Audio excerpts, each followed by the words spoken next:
Hello friends, welcome back to Sunita's channel. ಇವತ್ತಿನ ವಿಡಿಯೋದಲ್ಲಿ ತುಂಬ ಈಸಿಯಾಗಿ ಹಾಕುವಂಥ ಒಂದು ಹತ್ತಿ ಹಾರ ಮಾಡೋದು ಹೇಗೆ ಅಂತ ನೋಡೋಣ. ತುಂಬಾ ಈಸಿಯಾಗಿ ಮನೇಲಿರೋಂಥ ಐಟಮ್ಸನ್ನೇ ಯೂಸ್ ಮಾಡಿಕೊಂಡು ಮಾಡುವಂತಹದ್ದು. ಹಾಗೆ ನೋಡಿ, ಬೇಕಾಗಿರೋ ಐಟಮ್ಸು ಕಾಟನ್ನು, ಗಮ್ಮು, ಹಾಗೆ ಬ್ರಷು, ಒಂದು ಕಟರು, ಕಾಟನ್ ಥ್ರೆಡ್ ಆ್ಯಂಡ್ ಮತ್ತು ಒಂದು ಕಲರ್ ಬೇಕಾಗುತ್ತೆ. ಯಾವ ಕಲರ್ ನಿಮ್ಗೆ ಇಷ್ಟ ಆಗುತ್ತೋ ಆ ಕಲರ್ ಬೇಕಾಗುತ್ತೆ. ಕಲರ್ ಇಲ್ಲ ಅಂದರೆ ನೀವು ಕುಂಕುಮನೂ ಸಹ ಯೂಸ್ ಮಾಡ್ಕೋಬೋದು. ಹಾಗೆ ಮಾಡೋದು ಹೇಗೆ ಅಂತ ನೋಡೋಣ ಬನ್ನಿ. ಈಗ ಫಸ್ಟ್ ನಾವು ಕಾಟನ್ನ ತೊಗೊಂಡಿದ್ದೀವಿ. ಇದನ್ನು ಒಂದು ಲೇಯರನ್ನು ಈ ರೀತಿಯಾಗಿ ನೋಡಿ, ಸ್ವಲ್ಪ ಈ ರೀತಿ ತೆಗೆದ್ರೆ ಒಂದು ಲೇಯರ್ ಸಿಗುತ್ತೆ. ಈ ರೀತಿಯಾಗಿ ಬಿಡಿಸ್ಕೋಬೇಕು. ಇದರಲ್ಲಿ ಸ್ವಲ್ಪ ನಾನು ಈ ರೀತಿಯಾಗಿ ಮಾಡಿಕೊಂಡು ನೋಡಿ, ಸ್ವಲ್ಪ ಈ ರೀತಿ ಮಾಡಿಕೊಂಡು ಕಟ್ ಮಾಡ್ಕೊಂಬಿಡೋಣ. ಈ ರೀತಿ ಮಾಡ್ಕೊಂಡಾದಮೇಲೆ ಇದರಲ್ಲೇ ಸ್ವಲ್ಪ ನೋಡಿ, ಈ ರೀತಿ ಮಾಡಿಬಿಟ್ಟು ಸ್ವಲ್ಪ ಈ ರೀತಿ ಎಳೆದ್ರೆ ಒಂದು ಸ್ವಲ್ಪ ಬರುತ್ತೆ. ಈ ರೀತಿಯಾಗಿ ಒಂದೇ ಸೈಜಲ್ಲೇ ತಗೋಬೇಕು.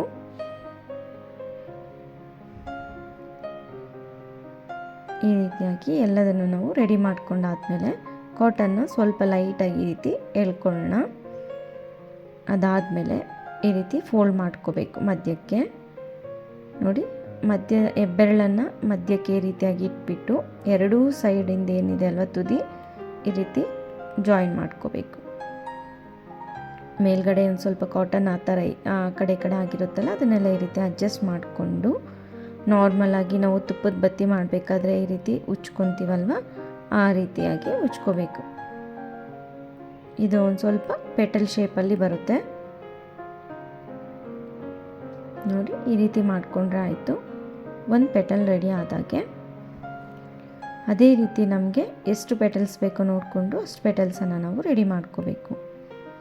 ಈ ರೀತಿ ಸ್ವಲ್ಪ ಕಾಟನ್ನ ಎಳೆದ್ಬಿಟ್ಟು ಮಧ್ಯಕ್ಕೆ ಈ ರೀತಿ ಫೋಲ್ಡ್ ಮಾಡಿಕೊಂಡು ನೋಡಿ, ಈ ರೀತಿ ಬೆರಳನ್ನು ಅಡ್ಡ ಇಟ್ಬಿಟ್ಟು ಎರಡೂ ತುದಿಯನ್ನು ಈ ರೀತಿ ಸೇರಿಸ್ಕೊಂಡು ಒಂದು ಸ್ವಲ್ಪ ಈ ರೀತಿಯಾಗಿ ಮಾಡ್ಕೋಬೇಕು. ತುಂಬ ಈಸಿ ಆಗಿದೆ ಅಲ್ವಾ? ಜಸ್ಟ್ ಪೆಟಲ್ಸನ್ನು ನಾವು ಈ ರೀತಿಯಾಗಿ ರೆಡಿ ಮಾಡ್ಕೋಬೇಕು. ಒಂದು ಹೂವಿಗೆ ನಾನಿಲ್ಲಿ 5 ಪೆಟಲ್ಸನ್ನು ಯೂಸ್ ಮಾಡ್ತಾ ಇದ್ದೀನಿ.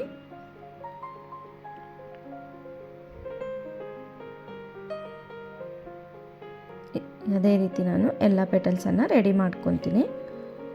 ಈ ರೀತಿ ಮಧ್ಯ ಫೋಲ್ಡ್ ಮಾಡ್ಕೋಬೇಕು. ಬೆರಳನ್ನು ಅಡ್ಡ ಇಟ್ಬಿಟ್ಟು ಈ ರೀತಿ ಜಸ್ಟ್ ಈ ರೀತಿ ಮಾಡ್ಕೋಬೇಕು. ಶೇಪ್ ನೀಟಾಗಿ ಬರುತ್ತೆ ನೋಡಿ. ಇಲ್ಲೇನು ತುದಿ ಇದೆ ಅಲ್ವಾ, ಅಲ್ಲೇನಾದರೂ ನಿಮಗೆ ಸ್ವಲ್ಪ ತೆಳು ಅಂತ ಅನಿಸಿದರೆ, ಈ ರೀತಿ ಏನಾದರೂ ಸ್ವಲ್ಪ ತೆಳು ಅನಿಸಿದರೆ ಅಲ್ಲಿ ಒಂದು ಸ್ವಲ್ಪ ಕಾಟನ್ನ ಹಾಕ್ಕೊಂಡ್ಬಿಟ್ಟು ಒಂದು ಸರಿ ಪ್ರೆಸ್ ಮಾಡಿಕೊಂಡ್ರೆ, ಉಚ್ಕೊಂಡ್ರೆ ಅದು ನೀಟಾಗಿ ಸ್ವಲ್ಪ ದಪ್ಪವಾಗಿ ನೀಟಾಗಿ ಬರುತ್ತೆ. ಈ ರೀತಿಯಾಗಿ ಮಾಡಿಕೊಂಡ್ರೆ ಆಯಿತು ನೋಡಿ. ಅದೇ ರೀತಿ ನಾನು ಎಲ್ಲ ಪೆಟಲ್ಸನ್ನು ರೆಡಿ ಮಾಡಿ ಇಟ್ಕೊಂಡಿದ್ದೀನಿ.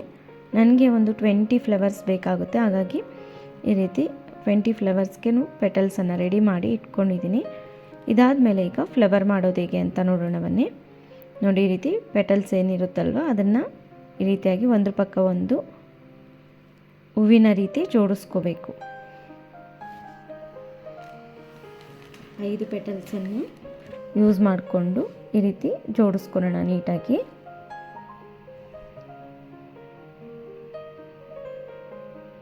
ನೋಡಿ, ಈ ರೀತಿ ಜೋಡಿಸ್ಕೊಂಡಾದ್ಮೇಲೆ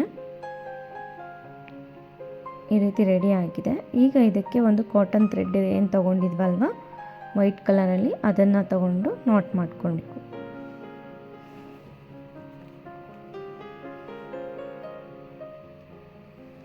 ಈ ರೀತಿಯಾಗಿ ಸಿಂಪಲ್ಲಾಗಿ ನಿಮ್ಗೆ ಯಾವ ರೀತಿ ನಾಟ್ ಮಾಡಿಕೊಂಡ್ರೆ ಸ್ಟ್ರಾಂಗ್ ಆಗಿರುತ್ತೆ ಅನಿಸುತ್ತೋ ಆ ರೀತಿ ನಾಟ್ ಮಾಡಿಕೊಂಡ್ರೆ ಆಯಿತು. ಒಂದು 2-3 ಸರಿ ನಾಟ್ ಮಾಡಿಕೊಂಡ್ರೆ ಸಾಕಾಗುತ್ತೆ.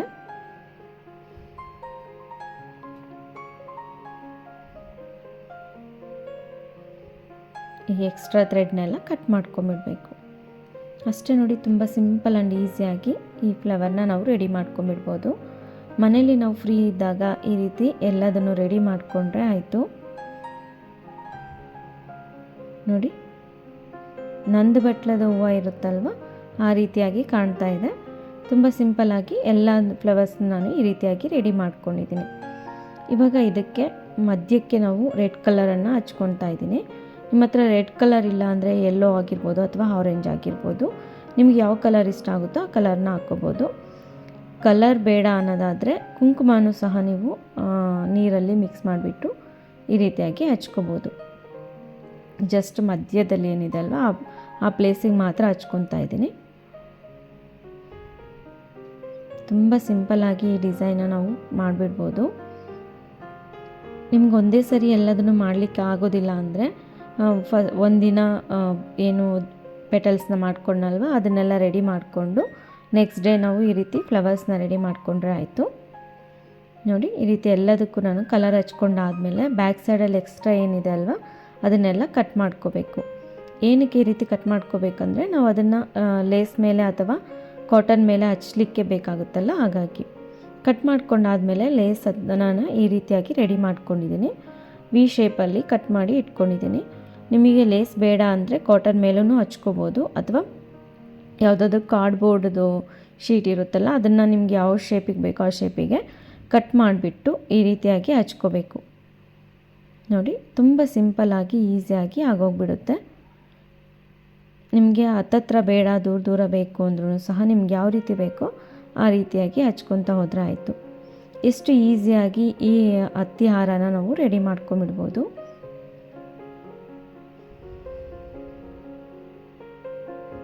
ಇವಾಗ ಹಬ್ಬಗಳಂತೂ ಬಂತು. ಶ್ರಾವಣಕ್ಕೆ ಹಬ್ಬಗಳಿಗೆ ಎಷ್ಟು ಗೆಜ್ಜೆ ವಸ್ತ್ರಗಳಿದ್ರೂ ಹತ್ತಿ ಹಾರಗಳಿದ್ರೂ ಸಹ ಸಾಕಾಗೋದಿಲ್ಲ.